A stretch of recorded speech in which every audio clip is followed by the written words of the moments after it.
forget if it was Forbes or Time Magazine, published an article in November that said like how solar sales bros are threatening the green energy transition. Let's bring it up, okay? So what is a confidence artist?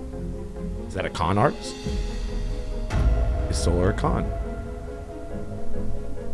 D-Day is here. The robots are taking over. It's just not right. You know, they've already been listening to everything that we say.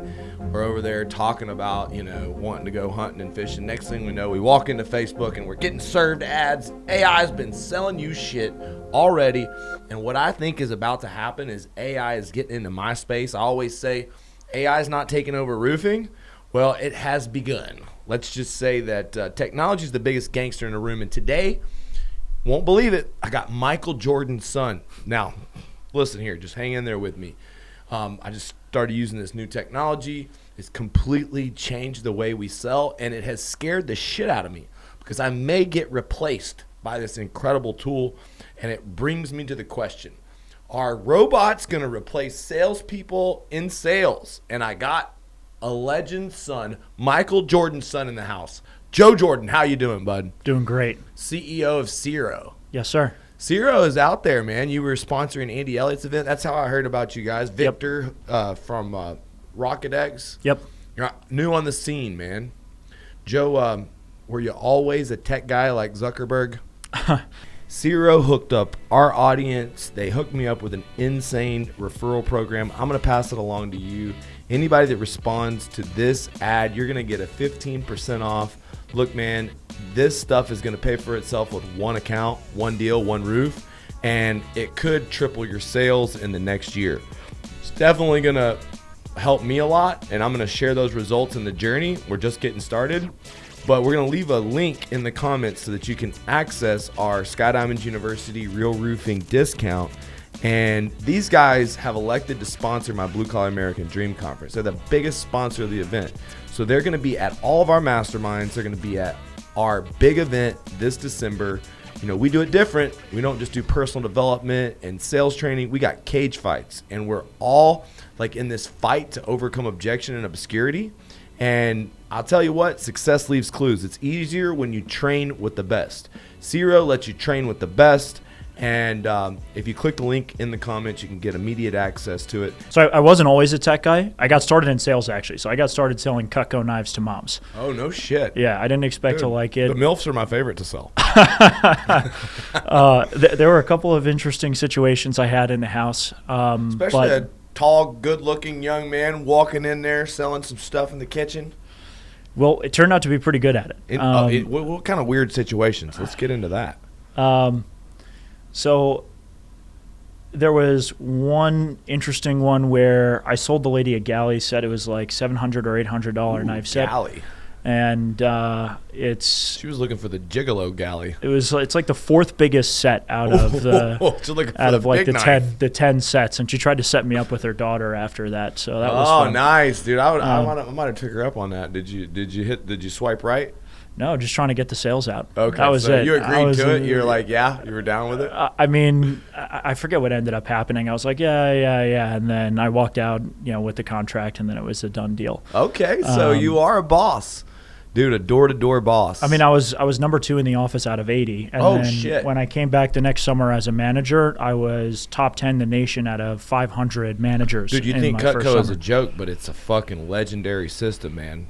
Created a lot of multimillionaire entrepreneurs. Cutco has some of the best systems in sales, period. Mm-hmm. I mean, they'll recruit anybody. Like pretty much all you have to do to like get the job is have a social security number and a pulse. And after that, they'll give you the job because their systems are so good that if you just follow the system, you'll win. So you were a legendary door-to-door guy, and now 26 years old, you raised $18 million. You're using AI to take over the sales game. How the fuck did that happen? Yeah, so when I was a manager, I wasn't able to get a single one of the 186 sales reps that I hired and trained to sell more than I had. And the numbers said we did really well, right? It's just that most reps weren't succeeding. Not just at Cutco. We see this everywhere. Like most reps aren't nearly as good, not just as they could be, but as they should be. Well, that's the sales industry. A lot of people will say that, 80% of the results come from 20% of the people. There's an 80% failure rate. Yep, exactly. And what happens is, because 80% of the results come from 20% of the reps, 80% of the commissions go to 20% of the reps. Ugh. And the other 80% of reps are fighting for just 20% They're the ones that of say those sales commissions. suck, that Cutco sucks, that the company sucks. Right, exactly. And that pissed me off, frankly, because Cutco didn't gave suck me for you. everything I had. Like, I wouldn't be able to do what I'm doing now without Cutco. I went to the #1 business school in the world, and I would trade that in an instant for that experience selling Cutco. Because I learned to bet on myself. Skydiamond University? Yeah, exactly. What's that? Wharton, Nice. the University of Pennsylvania. Sick. So I didn't have a purpose to stay paying attention. What was your purpose to go back and pay attention? at school, Yeah. Honestly, I can't say I was paying a ton of attention in classes. There were a lot of things I learned from it. Yeah. Like lean startup methodology, some basic finance stuff, some stats stuff, and then computer science, because I was also in the engineering school. That's really what I loved, was the computer Lean science side of startup things. strategy. A $75,000 investment into my conference. Where do they put that in the book?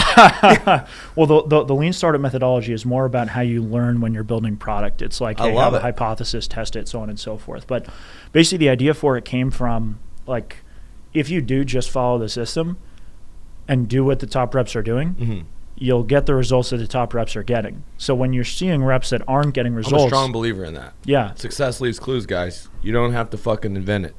exactly. So if all you have to do is follow the system, and I sat down and I told you what the system was, and now you're not doing it, it's like, how do I figure out which part you're I've not even had doing? bigger problems. I've made the scripts, I've made the videos, I've done the Zoom calls, and even tracking the door knocks and tracking the stats. There's still people that fall through the cracks that don't understand, and they still say, "I didn't get the training."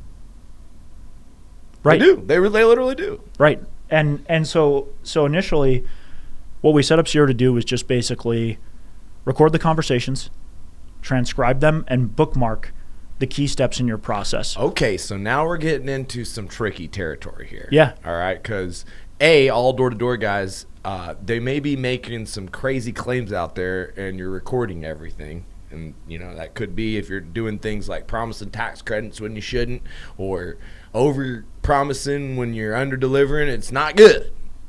But also, there's like, is it okay to just walk up and record people? Sure. So I'll start with that one. That one's easy. Recording in-person conversations has different rules than recording conversations like online or on phone calls. When you're in person, in most states, you can record any conversation you're a part of without informing the other people in the conversation. There's nowhere where you can hide in a bush and like spy on people and record their conversations.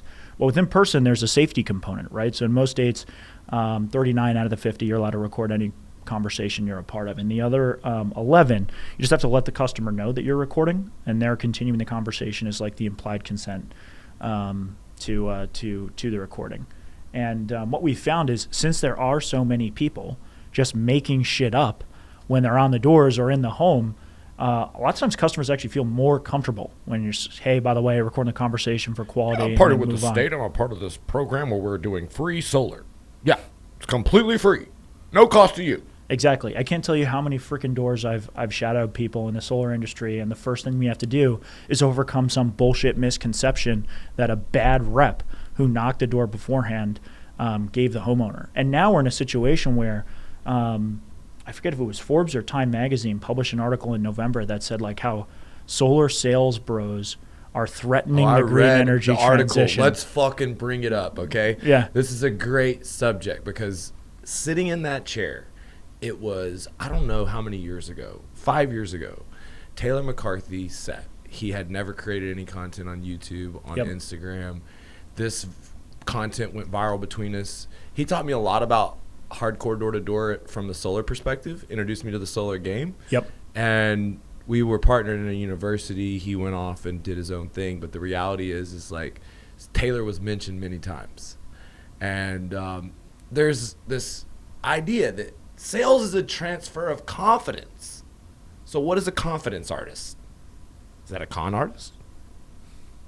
Is solar a con?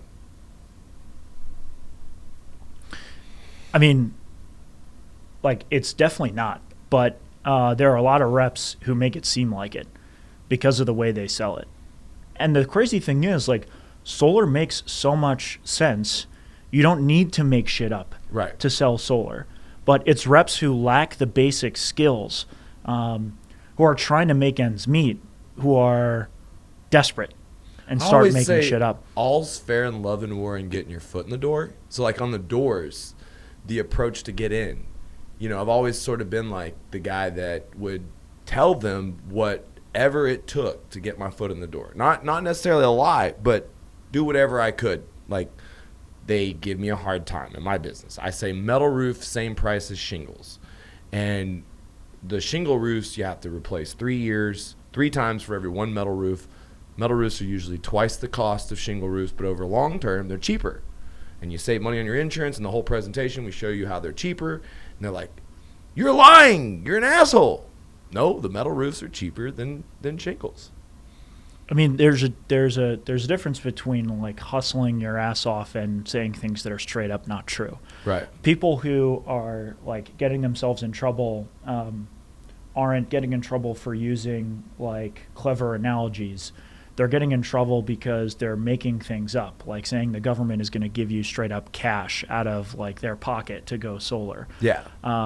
Or that like, you don't need an income to qualify for the tax credit. Right. And like saying solar is free is only like isn't even that much better, like, from a sales perspective, than saying there's no upfront cost, there's no money down, or using the analogy that Taylor McCarthy uses, which is like, those guys down the corner didn't win the lottery or anything. Yeah. They didn't have to pay any money out of pocket to go solar, right? Yeah. And so I use the same line because, you know, I'm the art of the swagger jack guy, and I love that line. So it's like, hey, your neighbors didn't replace their roofs because they pulled their money out of their 401k or their bank account. You know, they were able to find legitimate damage, the insurance company, and pay to replace their roofs. And if you had legitimate damage on your roof, would you want it covered? Yep. Absolutely. And so, like, what we found is, originally we built Cero just to see when people were, like, deviating from the process so we could fix it. I mean, if someone wasn't selling Cutco, it's because they were doing, like, there's only 3 things you could possibly do in a sales conversation with Cutco to not sell Cutco. Mm-hmm. Like, it should be it should be a grand slam home run every time you sit down with a customer. So originally it was, okay, let's figure out which one of those 3 things they're not doing. And we could record the conversation, bookmark those 3 moments, shrink the conversation down from an hour to just 5 minutes. Mm-hmm. Not to mention, like, the drive time to go sit and watch them do the presentation, where they're going to do it differently. So was it mostly transitionary points? I mean, where were those points in the conversation for Cutco? Yeah, so first was at the very beginning, sharing your goals. Okay. So why am I here? So that you get the customer to buy in and want to help you. Yeah. So it sort of wins them over and gets them listening. A big part of the sympathy close using kids is like, hey, this is my future. I'm going to be an entrepreneur. This is my dream. Yeah. And so getting them to share their actual authentic goals and make sure they didn't skip it. Because a lot of people are like, why? Dude, but wasn't that true? Didn't you sink all those goals into those customers? And don't you think that helped you raise $18 million? Do you Absolutely. remember telling those guys, I'm going to be the next Mark Zuckerberg? I mean, I told them, look, I want to run my own business someday. Uh-huh. And, like, in order to run my own business, you have to learn 2 things. You have to learn how to build and how to sell. And this is me wanting to learn how to sell. Right now, I'm $8,000 into a $10,000 contest. I've got just $2,000 left. So I've got to get that $2,000 little in my next 3 huckster. appointments. And you don't have to buy the whole book just to help me out, Mrs. Jones. Oh, my God. Like, you're more gangster than you look. And so sharing your goals authentically, then asking referrals at the end, and then the most important part is the close. You've got to do that almost word for word. You have to know the script. You have to have it memorized. No ums and ahs, no looking aways, no too many words. Get right to the point. Exactly. And I see everybody, they make a lot of mistakes here. Exactly. So is it common across all industries? Yeah, for sure. And really common is, like, we used to say whoever talks first takes home the knives. That's the most important thing. After you close, you just sit there and wait, and you let them. It could be an uncomfortable sign. I mean, I had someone sit for what felt like 10 minutes, and then said, "Yeah, I'll do it." Didn't say anything the whole appointment. The appointment was outside of a Kmart because he didn't want to do it at his house. And then he bought the most expensive set I presented to him after saying, like, 2 words the whole time and taking like 10 minutes on to like decide. The back of a tailgate of a truck. Almost like we were just sitting outside the Kmart at a table or something. And dude, so what is a top 2 knife producer? How many knives you slinging, dog? Like, come on, let me hear the count. I mean, it doesn't sound like large numbers compared to roofing or Bullshit. solar. It's not, the volume of knives is large. Sure, the volume of knives is large. I think. Let's see. My average order was like 300, and I did like 30K. So I must have had. How many knives in an average order?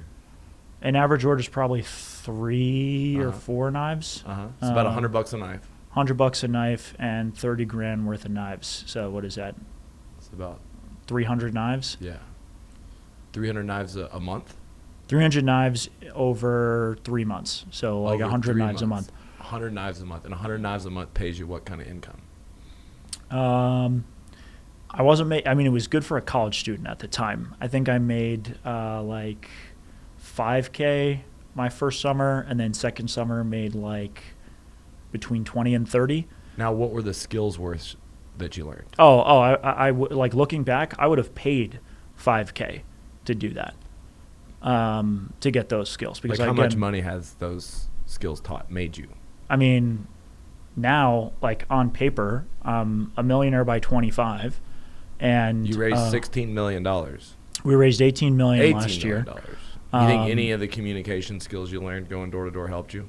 Oh my gosh, yeah, absolutely. Like what? Like what was the most important meeting where you had to influence and to get that buy-in?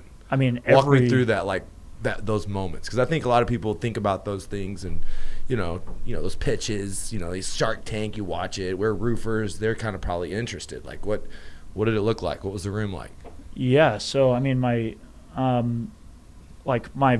very first software I ever sold, I sold literally for $2,000 and a set of steak knives to Cutco.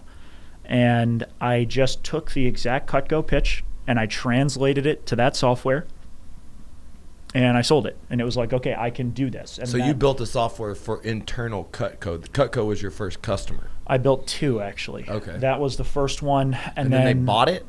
And then they just bought the software. The second one I sold directly to managers at Cutco and that's how I met my co-founder. We were competitors actually, and decided to join forces. Oh, nice. And then Cero is the third one that I'm now working on. And I mean, everywhere it's helped, from recruiting conversations to investor conversations to internal conversations.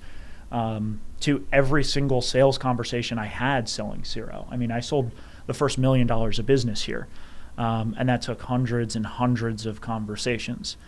Do you have an engineer mind? Yeah. A little bit? Yeah. So you're like kind of a weird personality to have both sales and engineer, but they do go together. They do go together. How do they go together? So as an engineer, like the engineer mindset, the best way to describe it is it's like you're breaking up a problem into a bunch of really small pieces. I mean, that's how you code, is you want the computer to do something, and it's something you can tell the human to do with just a sentence. But for the computer, you have to break it down into 100 tiny individual steps. And so you get really good at breaking down problems. And so on the sales side, where that actually really helps me, is in discovery and objections. Because when someone says something, I can break that down and summarize it back to them better than they worded it, right? And so I'll often get like, so what you're saying is, and then bang, bang, bang, bang, bang, and then they'll say, wow, yeah, that's exactly it. You hit the nail on the head. You said that better than I did. And now all of a sudden, the customer feels understood. Because at the end of the day, one of the things I learned at Cutco is customers don't buy because they understand; they buy because they feel understood. And so that's where I would say it's helped the most. And then once you have that really great understanding of what the customer wants and what their concerns are, now I can tailor my demo of Cero to exactly what you need. And I can think from a systems perspective of exactly how I would implement Cero in your organization. And just show you that. Dude, it's sick. And I think the scariest part about it is like what it can fucking do. Like the AI is scary. So some of these data metrics, like what do you think is the most disruptive AI tools and ways to use your tool, like as far as disruptive sales training goes? I have some ideas. Yeah. Go. Yeah. So the first thing I'll say is that before you even get to the AI side of things, the most important thing you can do, if you can only do one thing with Cero, it's like get your reps excited about listening to each other's conversations.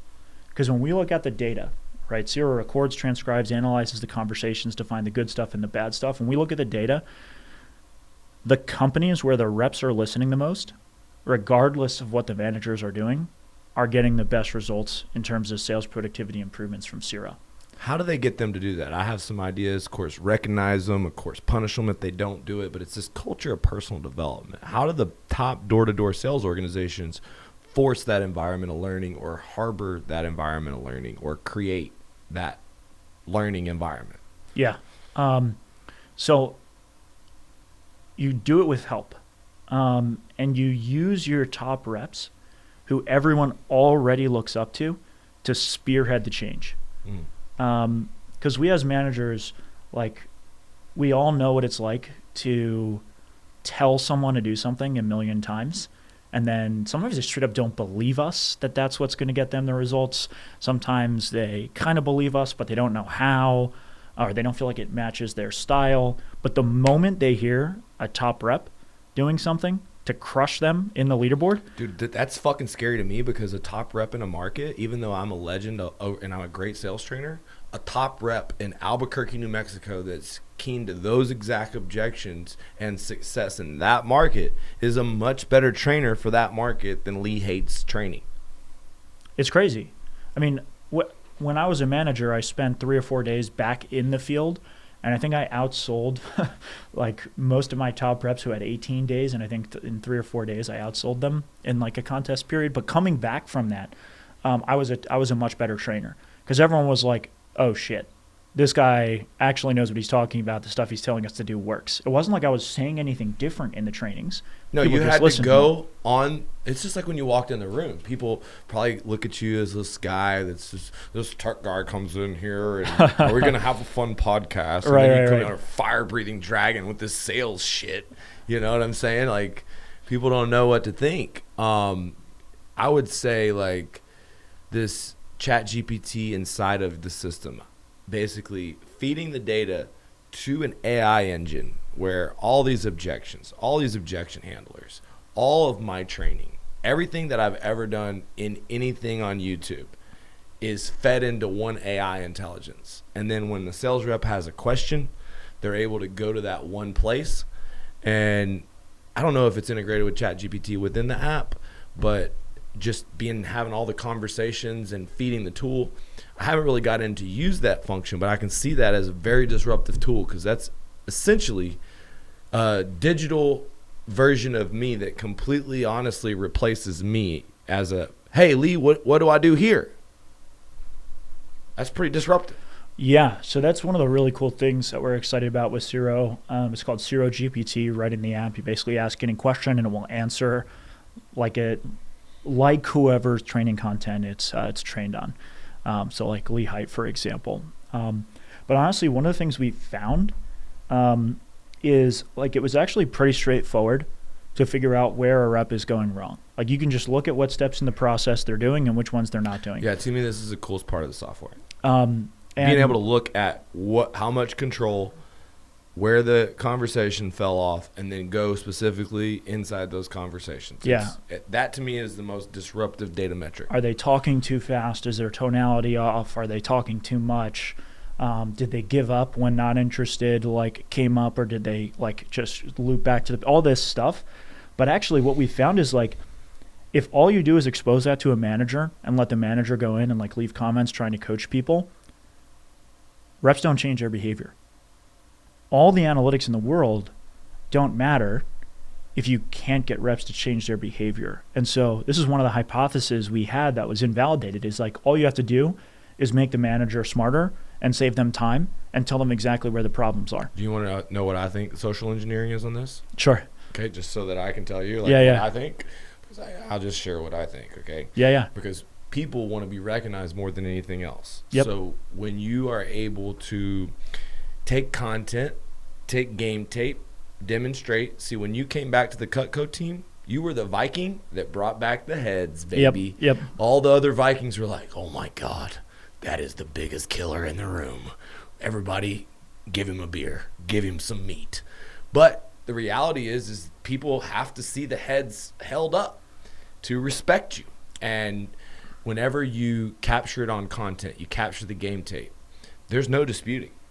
And shit, to earn my team's respect, Taylor put his head down and went a week straight, did 111 contingencies. Roofs are easy to sell. Not all of them got approved. There was a 40% failure rate. But, dude, even to this day, man, being myopic, going door to door, I'm a CEO. I don't have time to do what he did, but I respect and take my hats off because, I mean, even to this day, we know that that standard is set.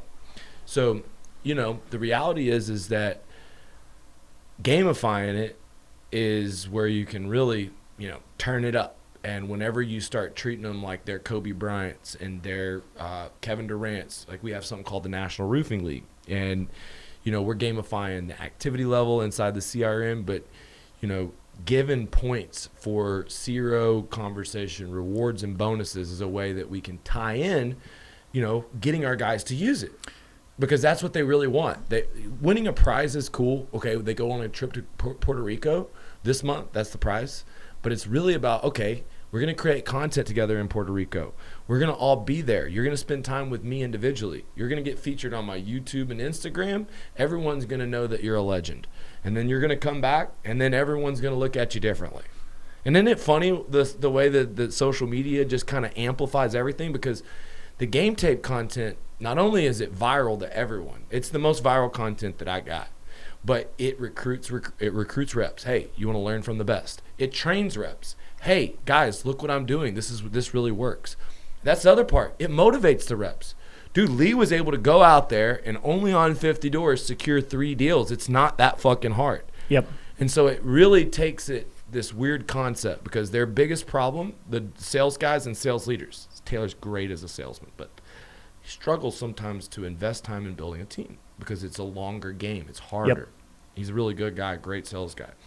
But that's where basically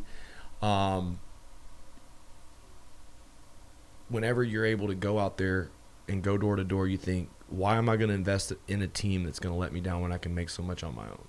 However, when you document it with game tape, and even if it's audio game tape that's shared internally through WhatsApp chats or shared on a replay on a Zoom call, Yep. or it's mixed into some Instagram content that you're sharing in public, the reality is all this shit is what people crave, which is real. Getting people to train is hard as fuck. Getting them to watch recorded role plays is even harder. But game tape is a little bit more viral. Yeah, big time. It creates so much content worthy that people that aren't in sales, that hate salesmen, watch the fuck out of it. Yep. Riddle me that. And so that's exactly the point is like, if you want to have an impact, like let's say you did uncover a problem, right? You probably already, if you ask any manager like why some rep is underperforming, they'll probably narrow it down to like one of 2 things or maybe 3 things. And one of those is probably right. Like most people already kind of know what the problems are. The challenge is how do you fix them? And in those situations, like you don't have to go knock 100 doors and kill it individually to get your sales reps respect, to get their credibility, to then make an impact. You can borrow it from your top reps with Cero. That's beautiful. Because it's so fucking hard. This guy, Anthony, just did it at Spartan. He did 100 sets, turned 100 solar deals just so that he could have that legend respect. Exactly. And now what Cero does is it takes advantage of that in the app by letting your top reps post their wins to a trending section within Cero, where now you have your top reps competing with each other to create the training content you need for everyone else. Do you have organizations feeding off each other there? We're in the new process here. We're building our library, and I'm in the very beginning stages of using Cero. It's very disruptive. We're getting some badass recordings. We're using the recordings in training, but we're just getting started. Who's more advanced, and what are the most advanced users of Cero doing? Yeah. So they basically implement what's like a philosophy called, if it's not in Cero, it's a zero. Okay. Where any like contest you're running now ends in recorded in Cero. Okay. So first one first one to knock 100 doors today gets whatever, or Recorded whoever in Cero. recorded in Cero is Right. knock 100 doors recorded in Cero now is the contest, or it didn't happen. Exactly. If you want to post a win, you guys probably have a group chat where people post their sets, their inspections, or pictures all the time. Everyone's in WhatsApp showing their contracts, flexing. Where's your Cero? Great, exactly, yeah. And you say, look, you can't post it unless you post a Cero recording anymore. And people really do that. And people really do that. What you have to do specifically when someone, because people are still going to post without the Cero, right? And you have to be disciplined about it. You have to actually go in. Now you're running a cult. Now you're running a cult. But you got to, right? I mean, look, you have to do things to get buy-in. Are you obsessed? Is that why you got? I mean, if you're going to create someone in your mold, to some extent, you have to get them as obsessed as you. Is that not the definition of what a cult does? I mean, if you want to, I mean, really high performers, have to be obsessed. But to lift up the entire rest of the organization, like, they just have to do what the obsessed people are doing, right? Even if they're not putting in the same hours, or like, they'll still get much better results if they just do what they're doing in those hours. And so, like, when someone posts in the chat, it's like very simply, hey, like, saw you posted that win. Just going to have to ask you to remove it unless you have like the Cero recording to go with it. Damn, dude, you got Nazis out there doing that shit? You just do that like 2 or 3 times and people get the idea, right? Wow. You have to do these little things to reinforce the behaviors. And these are like pest organizations or solar organizations? They're not roofers. Pest, solar, we have some roofers doing it. Really? 0 over 0? Yeah, we actually learned this technique from a roofing company called Rose Roofing in Virginia. Okay, cool. And then we have home improvement, like sunrooms, baths, floors. I mean, you're using an AC with Victor. I mean, it's pretty much across all sales. HVAC, yeah, exactly. But really, like, to just get good results, I mean, that's how you're going to get great results. Mm-hmm. But to get good results, you just need your top reps recording and posting. Mm-hmm. And the other reps will listen because everyone is already curious what the hell those guys are saying to get the results they're getting. Like you said, game tape is something that even people outside of sales who don't like sales, who hate salespeople, watch. And that's how you actually correct problems that you uncover. Let's say you find out that like a lot of the appointments your guys are setting aren't sticking. It's like, okay, well, let's just go to the bookmark scheduling from our top reps and let's see how they schedule and firm up the appointments, and let's play those in the team meeting. Let's tag the rest of the team in them. And instead of me saying, you have to firm it up, it has to sound like this, yada, yada, yada, and people rolling their eyes, you just say, hey, here's how the so-and-so does it. And then watch the rest of the team start to change their practices to get in line with the best practices. Now, I hope to be one of your best case studies using this software. Dude, technology, you have to, like, require it. I mean, it's tough. Change is hard. But can you walk me through some of, like, your most successful stories? Or, you know, you're talking about Rose Roofing.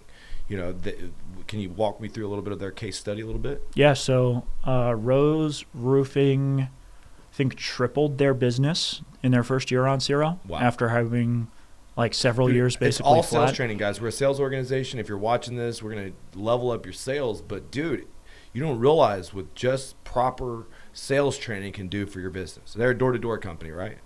Yep, they're door-to-door roofing. Yeah. Nice. That's sick. Yep. So there's an important little part. It's called control. And how does the AI determine control, and how much do you think that has to do with closing the sale? Yeah, control is one of the metrics that like is the most correlated, at least from what we've seen, with winning deals. Mm-hmm. And control is very simple. It's basically the number of the percentage of your speaking turns in a conversation that will include a question.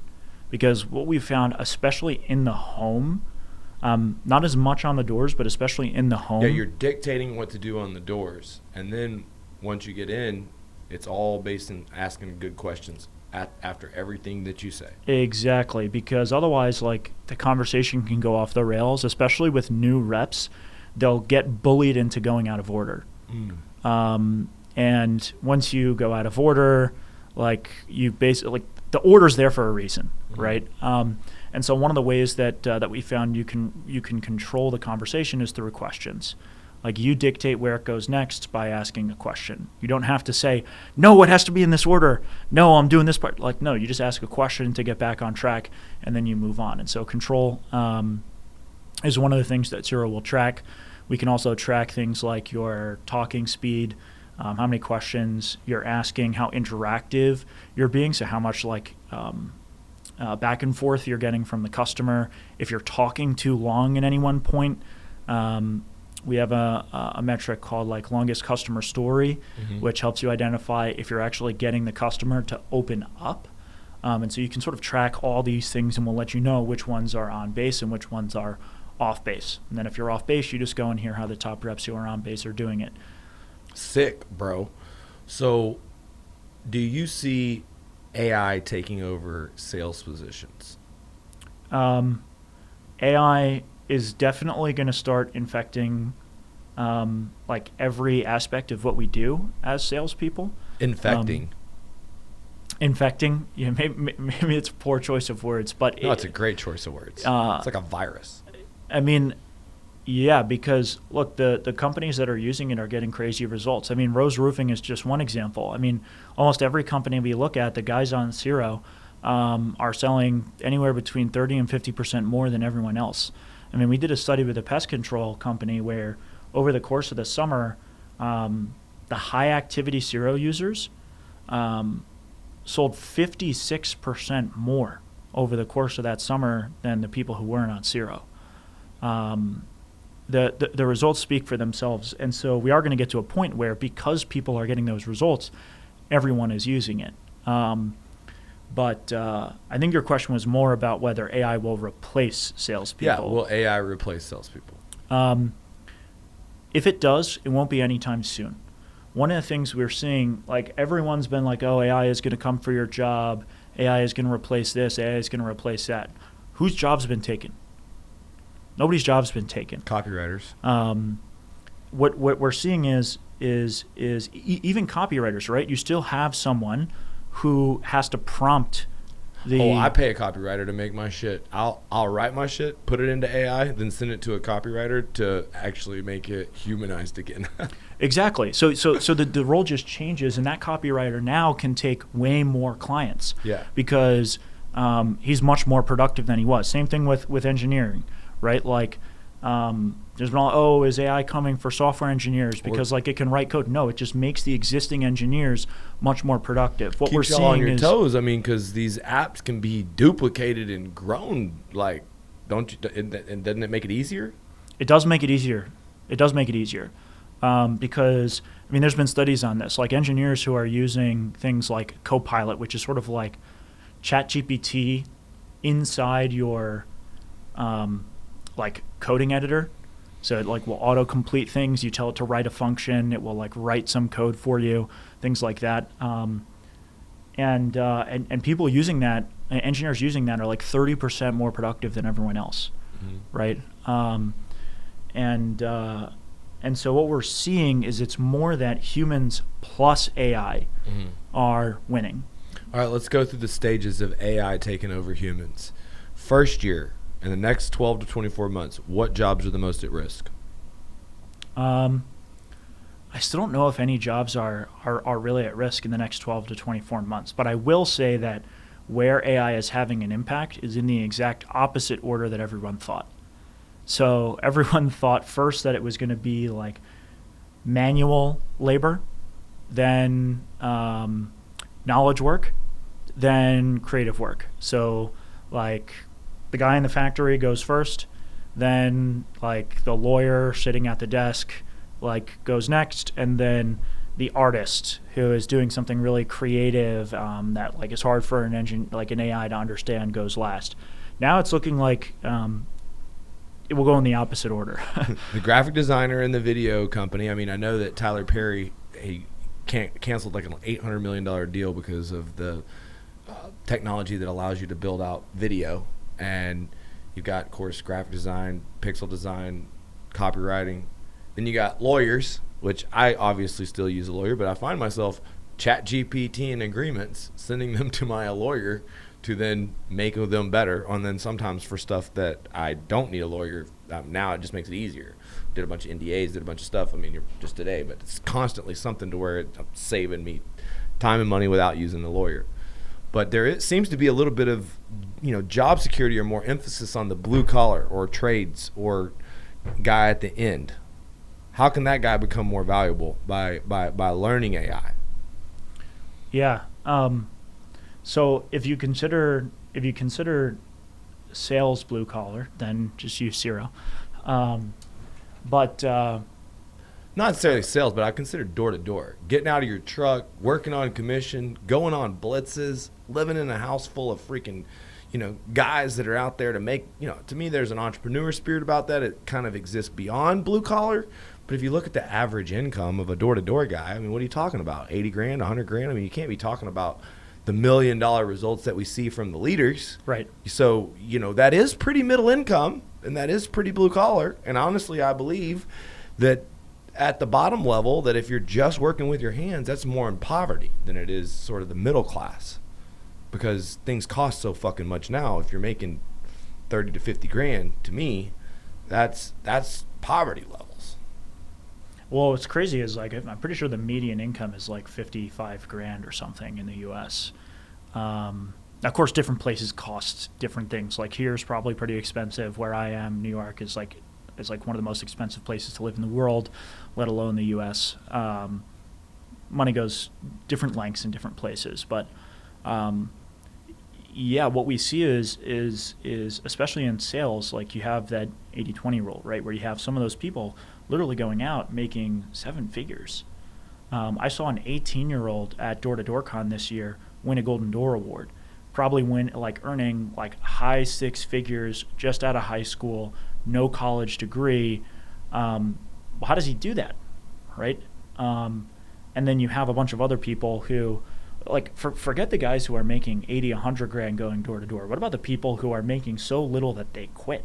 Right. It's all you have to do is do what the top guys are doing to get their results. And the biggest problem is, we've had no way to figure out what they were doing before. Mm-hmm. And now with Siro, you can actually hear what they're doing. Not only that, you can go into the individual conversation where the mistake happens, give individual voice coaching. It's so hard for me to listen, role play, go and shadow and coach all these different roofers, but this literally gives me the chance to one-on-one coach, not just my guys, but some of their leaders, because I'm teaching growth to a roofing company. I'm teaching you how to build a championship door-to-door team. Well, that's based off your sales leader. This guy was the sales leader of Cutco, everything disseminated from his system, his culture. Everything starts with, you got to find good salespeople, but you got to turn the good ones into leaders. And of course, the more education in your business, the better your business is. And this is just a way you're simultaneously recognizing and feeding their ego while you make everyone else just insanely better. And I've always found that the top performers, guys like Taylor or other guys at the highest level, they love to play the game because they always win. Yeah. And they fucking love to be, basically recognized for being the winner. Yep. And there's nothing wrong with that. As a matter of fact, it's the only way. When you've got a thoroughbred where you smack him on the ass, he's a door-to-door guy, he runs, he's killing it. You want to get 30% more from that guy? Well, the only way is to put some more people up on his trail, to put them right up underneath his ass. Exactly. And that's why I'd always say that it's easier to have a baby than to raise the dead. And this is only going to make our National Roofing League better. Our gamification, we added Cero to roofing redline, so literally you can just click a button within the roofing redline and it's all in one place. See, there's all these different apps and tools. I wanted to make one place for a roofing sales rep to knock doors, complete an estimate, measure a roof, and now literally track into the back end of this engine that will allow you to scientifically, like an engineer, give better contact. I'll take another thing from Taylor. He says contact is better than content.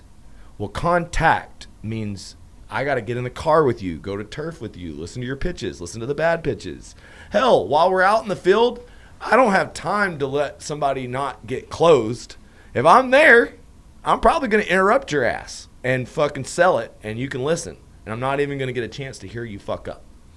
Versus me going straight to the point of the conversation where there's a problem, immediately offering you coaching, giving you the advice, you getting a notification, and boom, all made possible through a simple technology. Now, what I like about it is like instantly when the guys can't overcome objections, they're fed recordings, they're given training. It's like sort of like, you know, kind of like you don't have to set aside time to train. You just get a little bit of dose of training right now. Right? Yeah, we call that the answer key. How's that work? So if you, let's say, I don't know, you get killed by the not interested objection, or in the home, like we have cheaper estimates or whatever it is, like between doors, between the door on the house and the door on the next house for a door knocker, or if you're running an appointment, the door in the house and the door in your car, you can open up Cero, and right underneath in that answer key where you got that objection or whatever key moment it is, it will show you the top 3 to 4 examples from the rest of the company that are trending on how to handle that better. So we had an example where a guy in pest control like bageled in the morning, dropped 0 sales, was really struggling. At lunch, he just took a look at the answer key, and he heard comparing his pricing to the pricing of a top rep that he was pitching up left and right. So instead of here's what we're doing for pricing, it was, here's what we're doing for pricing, taking $199 off the first one, right, like that. And then he heard that, made an adjustment, and dropped 2 or 3 sales in the afternoon. So little details, guys. And if you want to get plugged in, dude, here's the thing. Cero hooked up our audience. They hooked me up with an insane referral program. I'm going to pass it along to you. Anybody that responds to this ad, you're going to get a 15% off. Look, man, this stuff is going to pay for itself with one account, one deal, one roof, and it could triple your sales in the next year. It's definitely going to help me a lot, and I'm going to share those results in the journey. We're just getting started, but we're going to leave a link in the comments so that you can access our Skydiamond University Real Roofing discount. And these guys have elected to sponsor my Blue Collar American Dream Conference. They're the biggest sponsor of the event. So they're going to be at all of our masterminds. They're going to be at our big event this December. You know, we do it different. We don't just do personal development and sales training. We got cage fights, and we're all like in this fight to overcome objection and obscurity. And I'll tell you what, success leaves clues. It's easier when you train with the best. Cero lets you train with the best. And if you click the link in the comments, you can get immediate access to it. How can they get in touch with you? Yeah, just at our website, Cero.ai, Siro.ai. What about your Instagram, personal? I don't have a personal Oh, yet. boy, you better step your game up. Yeah, You're yeah. a fucking stud. You're a sales stud. You need to be a sales trainer. You're on Taylor and my and all the rest of these sales trainers' levels as a communicator, and people need to respect your hustle. So you need to start that. But yeah, I respect the fuck out of it. This is an epic podcast. I appreciate it. All right, guys, if you enjoyed it, comment below, subscribe, all that shit. This guy's fire. Go get Cero. We're going to let you know how much it helps us all throughout the journey. Appreciate y'all. Till next time, we out.